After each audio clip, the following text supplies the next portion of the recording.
में कावड़ का जल एक छोटी सी बोतल में होता है, जो अपने कंधे पर यहाँ पीठ पर रखा होता है। सामने से दंडवत करी, फिर आगे बढ़ते चले जाओ। फिर 12, 15, 20 कदम चलने के बाद फिर एक दंडवत करें। 20 कदम चलने के बाद फिर एक दंडवत करी जाती है, प्रणाम किया जाता है। दंडवत कावड़। एक होती है डाक कावड़। डाक कावड़ का मतलब क्या होता है? 24 घंटा जैसे हमारे यहां रामचरितमानस के लिए वर्णन किया जाता है, अखंड रामायण बैठी। अखंड रामायण जानते हो ना सब लोग?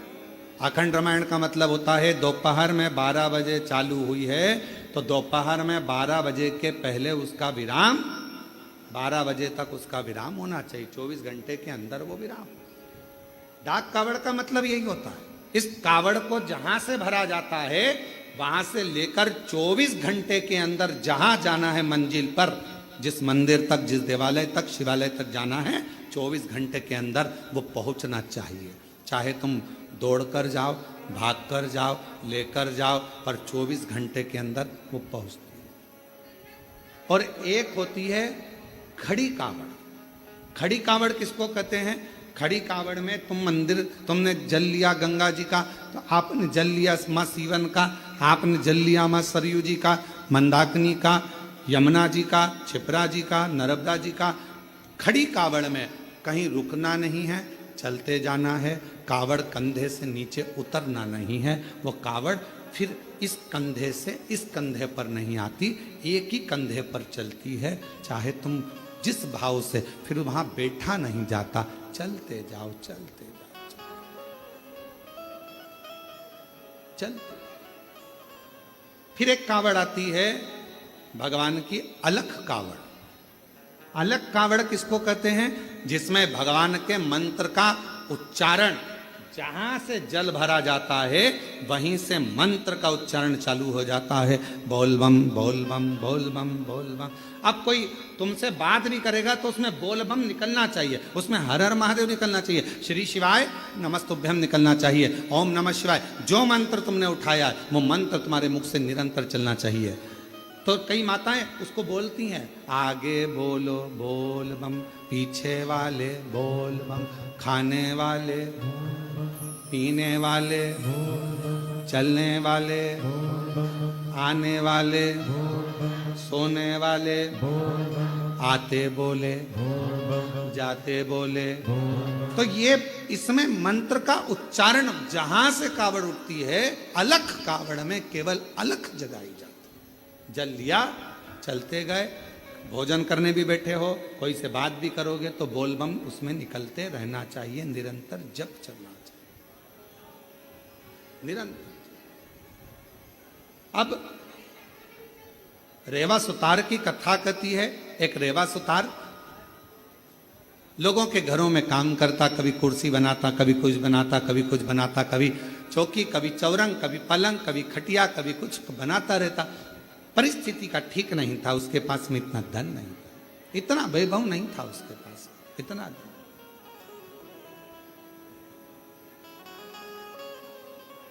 चले जा रहा। एक दिन निकल गया, 2 दिन निकल गया, 4 दिन निकल गए, घर में अन्न का दाना नहीं पहुंचा रेवा सुतार के। रेवा सुतार के यहां जब अन्न का दाना नहीं पहुंचा, बहुत दुखी था। जैसे ही रेवा सुतार घर में पहुंचा, पहुंचते से ही धर्म पत्नी बाहर निकल कर आई। पूछा, स्वामी आपके पास में कोई भोजन की व्यवस्था हुई क्या? पति रेवा सुतार ने कहा कि मैंने बहुत प्रयास करा पर मुझे काम नहीं मिला। पत्नी कहती है 3 दिन निकल गए, आज चौथा दिन है, चौथे दिन में भी बच्चों को कुछ मिला नहीं, कुछ। आज चतुर्थ दिवस है, चौथा दिन है और बच्चों को भोजन में कुछ मिला नहीं है। रेवा सुतार की आंख से जल बह रहा था, आंखों से जल।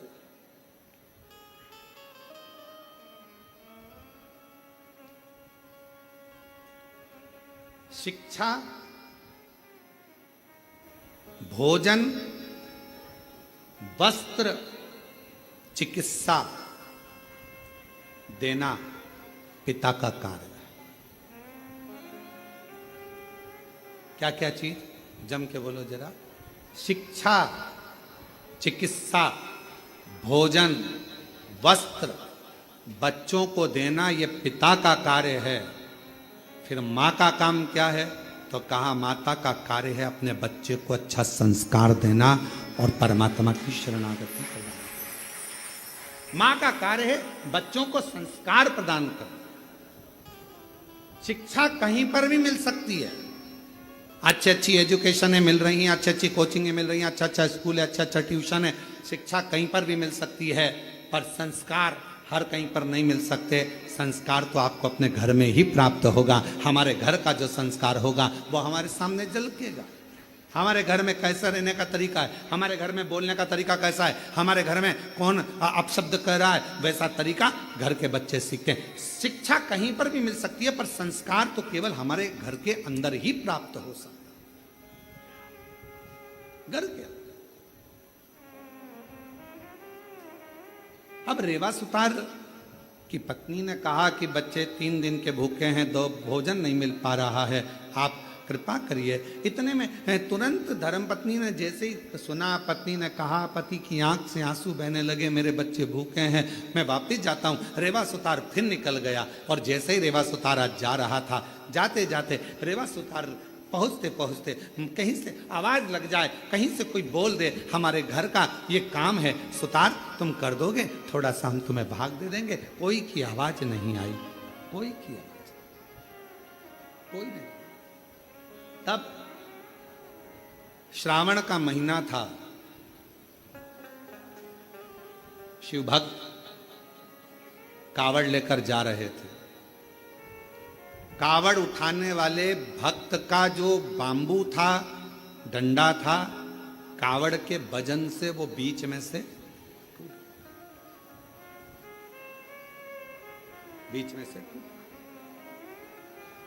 कौन ढूंढे? वीराने में कौन मिलेगा? साथ वालों ने कहा कि अपन देख कर आते हैं, कोई तो मिलेगा। वहीं से सुतार आवाज लगाते हुए जा रहा था, किसी के घर में अगर लकड़ी का काम कराना हो तो मैं हूं, अगर किसी के घर में लकड़ी का काम कराना हो तो मैं हूं, मैं सुतार, मैं रेवा सुतार, अगर कोई काम हो तो जरूर बोलिए। इतने में उस कावड़ उठाने वाले के कानों में शब्द गया, उसने हाथ जोड़कर कहा सुतार जी से, भैया हमारा डंडा टूट गया है। सुतार जी बोले, मैं लेकर आता हूँ लकड़ी तो मैं दूसरा डंडा बना देता हूँ। अब रेवा सुतार दौड़ कर गया, लकड़ी काट कर लाया, डंडा निर्माण करा और उस डंडे पर कलश बांधकर उस कावड़िया के हाथ में दे दिया। कावड़िया ने डंडा तो ले लिया, रेवा सुतार ने कहा, भैया मैंने तुम्हारा डंडा तैयार करा, तुमने कुछ मुझे दिया नहीं। इतने में कावड़िया ने कहा, भैया हमारे पास देने के लिए कुछ भी नहीं है, कुछ नहीं। ए भैया हमारे पास कुछ भी नहीं। भैया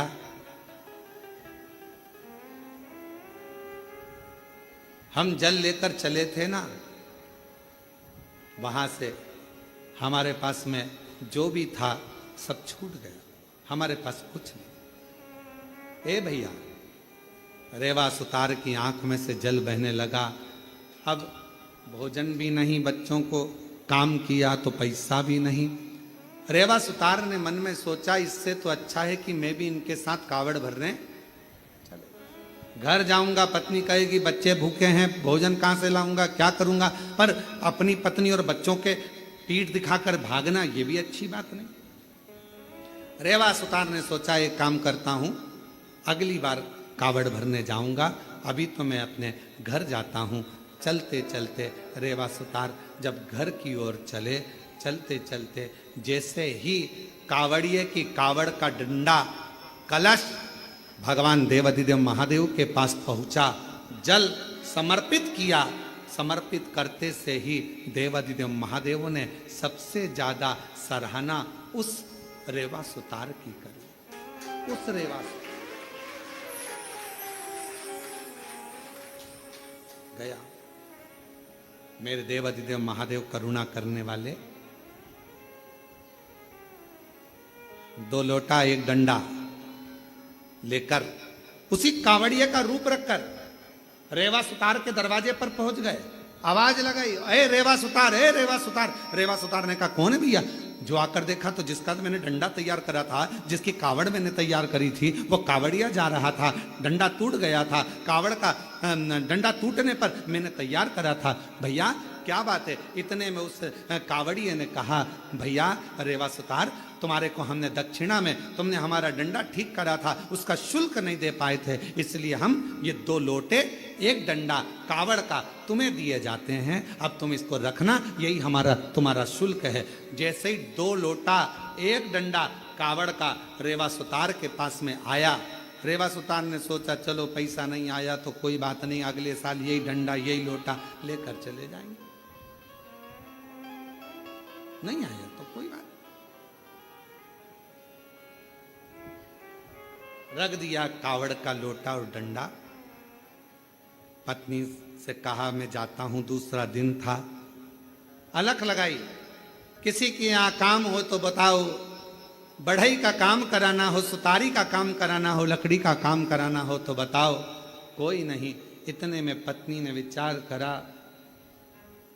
बच्चों को 5 दिन से खाना नहीं मिला, कोई भोजन व्यवस्था नहीं होती है, कुछ नहीं है, तो एक काम करती हूँ, ये दोनों लोटा जल का है, इन लोटे के जल को निकाल कर इसको अच्छा साफ कर कर इन्हीं लोटों को बेच देती हूँ और थोड़ा सा अन्न भाग ले आती।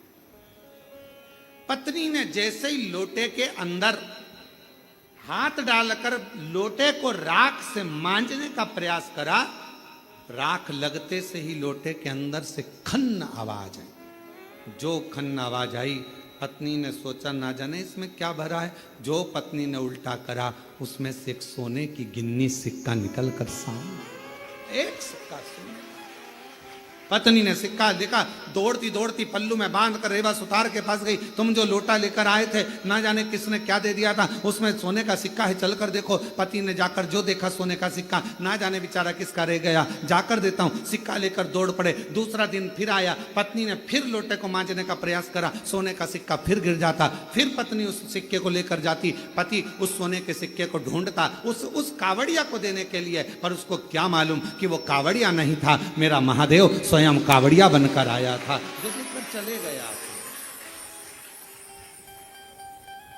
दुनिया के लोगों को यह ना लगे कि कावड़िया जाते हैं हम सेवा करते हैं, कावड़िया जाते हैं हम पानी पिलाते हैं, कावड़िया जाते हैं हम खाना खिलाते हैं, कावड़िया जाते हैं हम उनकी सेवा संभाल करते हैं। नाना, शिव महापुराण की कथा कहती है, जो शंकर का नाम लेकर बोल बम बोलकर जो जल भरकर चलता है, वो अकेला नहीं रहता, उसकी सेवा करने के लिए मेरा महादेव खुद चलता है, खुद चलता।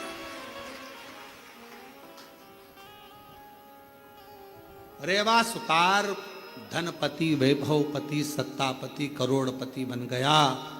कावड़ लेकर शिव के मंदिर जाता रहा, हर वर्ष जाता रहा, हर वर्ष। मेरी जीजियों, मेरे जीजाओं, बेटियों, बेटाओं, मेरी माताओं, मेरे भाई, कुबेरेश्वर बाबा की कावड़ भरना तो बाबा से ये मत कहना कि एक बार भरने आई हूं। बाबा इतना भंडार भरना, हर साल सावन के महीने में कुबेरेश्वर धाम आऊं और कावड़ भरकर, हर साल आऊं, हर वर्ष तेरे दरवाजे पर, ऐसी कृपा कर। और तेरा ही दिया मैंने खाया पिया, तेरा शुक्रिया है, तेरा शुक्रिया है।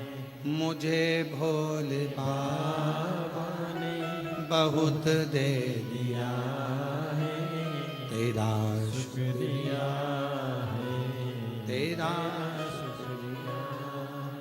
अगर शिव कृपा करे तो बाबा से कहना, बाबा तू सेठ बनकर रहना और मैं तेरा चाकर बनकर, मैं तेरा चाकर। मेरे भोले तेरी नौकरी सबसे बढ़िया है सबसे तेरे दरवाजे की चाकरी सबसे बढ़िया है सबसे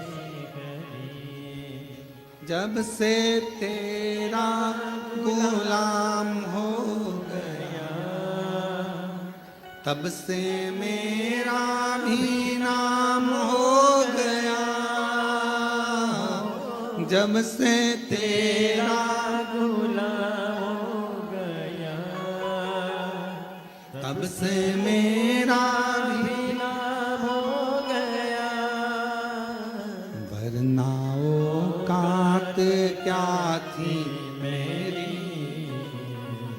वरना औकात क्या थी मेरी सबसे बढ़िया है सबसे भोले बाबा तेरी नौकरी सबसे बढ़िया है सबसे तेरे दरवाजे की चाकरी सबसे बढ़िया है सबसे उसके चाकर बन जाए हम उसके चाकर।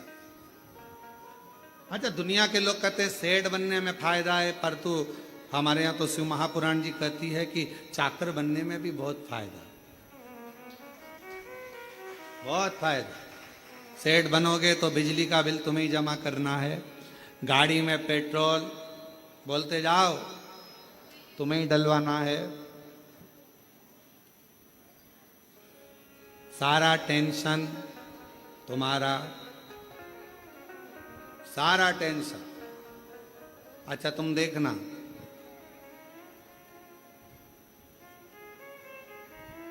तुम्हारे घर पर अगर कोई नौकर चाकर हो काम वाला हो ना तुम देखना तुम्हारे रिश्तेदार की शादी तुम्हें 50 बार सोचना पड़ता है जाऊं नहीं जाऊं और नौकर चाकर के रिश्तेदार की शादी बुआ के मासा के लड़के की लड़की की शादी 4 दिन पहले से गायब और 4 दिन बाद तक गायब। तुमसे अच्छी रिश्तेदारी तो एक काम करने वाला निभा देता। अंदाजा लगाना जरा तुम्हारे घर रक्षाबंधन का त्योहार आया तुमसे दुकान नहीं छूटी और नौकर 2 दिन पहले छुट्टी लेके कहां जा रहा जी के तुम्हारे यहां पर रक्षाबंधन का त्योहार बहन को देने के लिए लिफाफा तैयार वो लिफाफा नहीं 2 दिन पहले साड़ी माड़ी खरीद के ये मेरी कल्लो जीजी के लिए ये मेरी पप्पी जीजी के लिए मेरी वो जीजी के लिए वो मेरी वो जीजी के लिए सारी तैयारी कर कर राखी बंधवाते समय दुल्हन ने निकाला और दिया। दोनों रिश्ते वो निभाता। सेठ जी को दुकान पर फुर्सत नहीं और नौकर ने देख लिया 1 बज गई है दुकान तुम संभालो। उसने अपना टिफिन खोला या अपने गांव गया रोटी मोटी खाई आराम किया फिर 1 घंटे बाद आया 4 बज गई सेठ जी 4 मतलब 4 आन दो। सेठ जी के अभी खाना खा के आया सेठ जी चाय चाय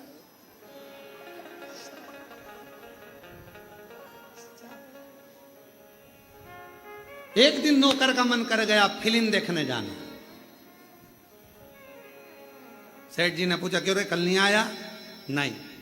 कहां गया था? टॉकीज। क्या करने? फिल्म देखने।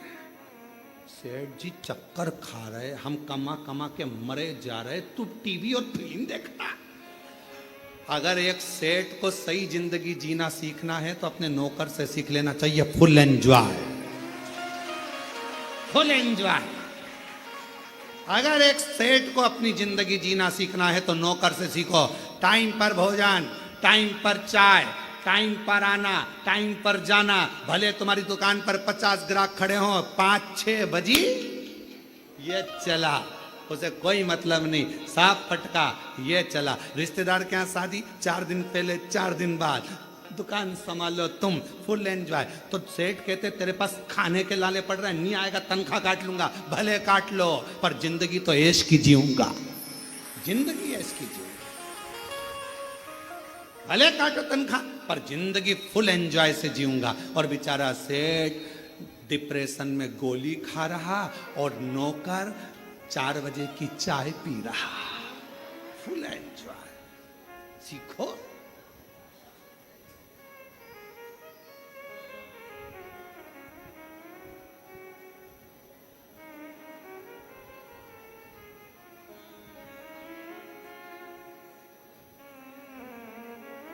Full enjoy.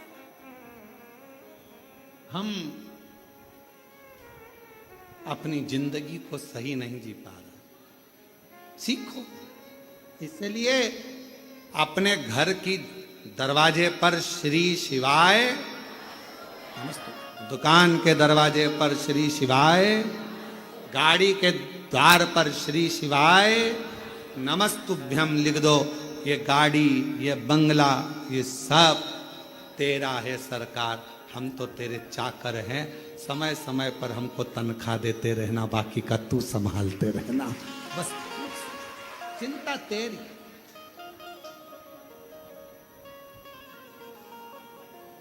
मेरी गाड़ी, मेरा बंगला, ये सब कुछ, ये सब कुछ तेरा सरकार, मेरा तो कुछ भी नहीं, सब तेरा। मेरी गाड़ी, मेरा बंगला, सब कुछ तेरा सरकार, मेरा तो कुछ भी नहीं। अब जब हमारे शंकर भगवान का हो जाएगा, सब शिव का हो जाएगा, तो टेंशन भी चलाना है। मेरे भरोसे रहता है, मेरा है, मेरे भरोसे है। जरा ध्यान देना नरसिंह मेहता के चरित्र पर। नरसिंह मेहता के कितना कितना दुख आया, पर नरसिंह मेहता ने रत्ती भर चिंता नहीं करी। क्यों? क्योंकि नरसिंह मेहता को मालूम था मेरा जीवन का सारा सर्वस्व मैंने भगवान सांवरिया सेठ को छोड़ दिया। सेठों में सेठ सांवरिया सेठ, बाकी के सारे डुप्लीकेट। तो उसको मालूम था मैंने उस पर छोड़ा है। उसी तरह जैसे नरसिंह जी ने भगवान शंकर पर छोड़ा, सांवरिया सेठ पर छोड़ा, शंकर जी पे छोड़ा तो शंकर जी ने सांवरिया सेठ से मिलाया। उसी तरह आप अपनी जिंदगी का सारा बोझ, सारा भार शिव पर छोड़ दो। मेरा तो एक सेठ है, वो कुबेरेश्वर महादेव, कुबेर भंडारी। वो सेठ, हम उसके चाकर, तनख्वाह मिलेगी, टाइम टाइम पर मिलेगी।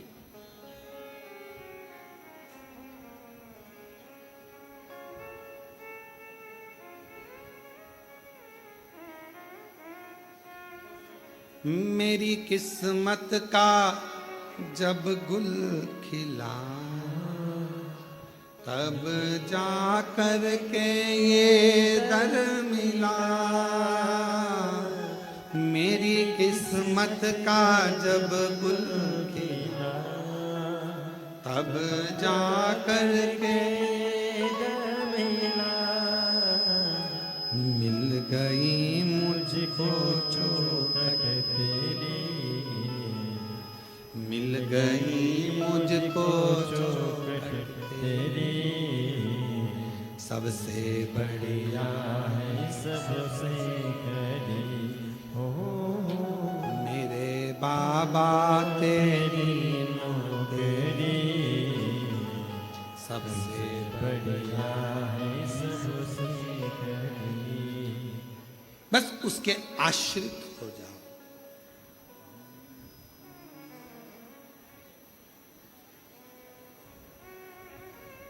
हम उसके आश्रित हो जाओ। संभालेगा। घर किसका है? शिव जी का। परिवार किसका? शिव जी। बच्चे किसके? बेटी किसकी? एक पत्र आया है, देखिए। अच्छा,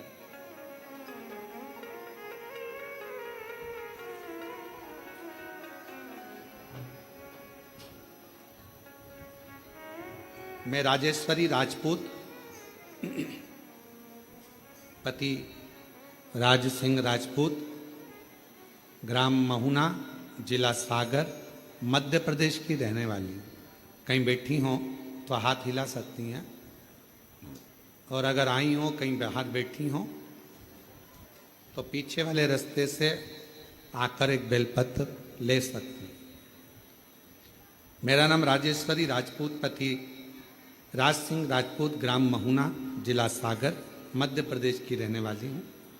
जब हमारे ससुराल वालों ने हमें घर से निकाल दिया था, हमारे पास कुछ भी नहीं था गुरुदेव। बच्चों के साथ घर से निकल गए, कुछ हाथ में नहीं था, समझ नहीं आता था क्या करें।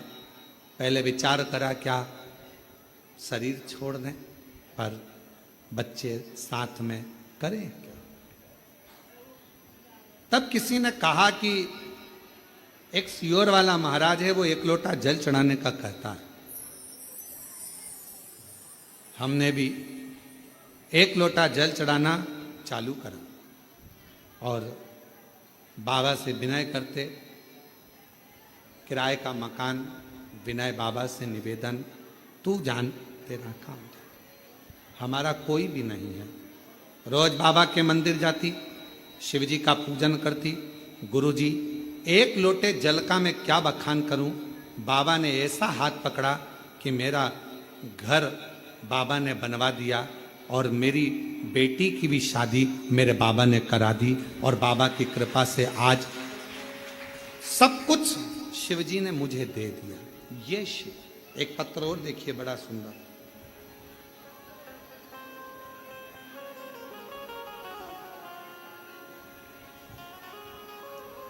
मेरा नाम भवदेव पांडे है।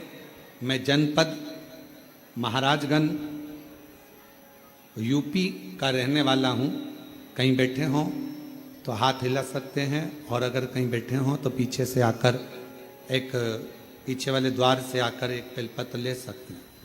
मेरा नाम भवदेव पांडे है। मैं जनपद महाराजगंज उत्तर प्रदेश का रहने वाला हूँ। मेरा एक पुत्र है जो जून 2021 को पैदा हुआ। उसके दिमाग में पानी भर गया, जिसके कारण उसका सिर बहुत बड़ा हो गया। सिर बड़ा होने के कारण बस डॉक्टर ने उसको दिखाया और ऑपरेशन का कह दिया। इसके मस्तिष्क में पानी भरा हुआ है। बच्चा ना सुन सकता था, ना बोल सकता था। उसकी स्थिति ठीक नहीं थी।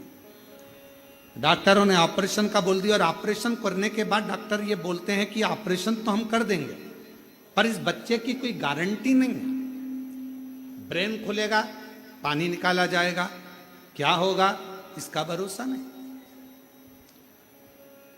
बाबा हम क्या करते? 2021 में हम आपको जानते नहीं थे, पहचानते नहीं थे गुरुदेव। समय निकला, डॉक्टर ऑपरेशन का कहते रहे। तब बच्चे की मौसी, उसने आपकी कभी कथा सुनी होगी, और उसने कथा सुनकर हमसे कहा कि पशुपति व्रत करो। हमने पशुपति व्रत किया। महादेव की ऐसी कृपा हुई गुरुदेव, जल चढ़ाते, बच्चे के सिर में लगा देते, और बाबा ने ऐसी करुणा कर दी कि हम बच्चे को लेकर जब हॉस्पिटल गए तो डॉक्टर ने कहा इसका ब्रेन का पानी धीरे धीरे सूख रहा है, अब इसको ऑपरेशन की अभी जरूरत नहीं है। गुरुदेव बच्चा बोलता भी नहीं, सुनता भी नहीं। आज हम बाबा को धन्यवाद देने के लिए आए हैं। बाबा ने बच्चे का ऑपरेशन भी नहीं करने दिया, और आज हमारा बच्चा बोलता भी है, सुनता भी है, और शिव जी की कृपा से सब कुछ बाबा ने अच्छा कर दिया। गुरुदेव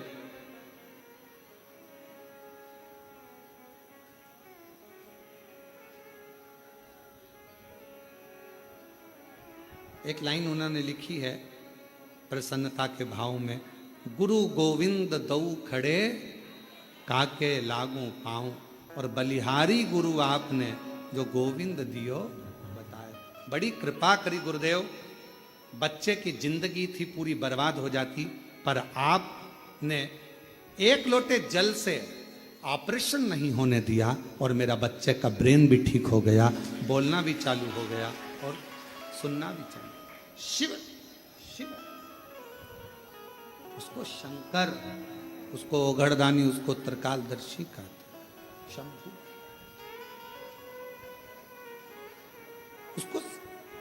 सेठ रहने दो, अपन उसके सेवक रहने दो।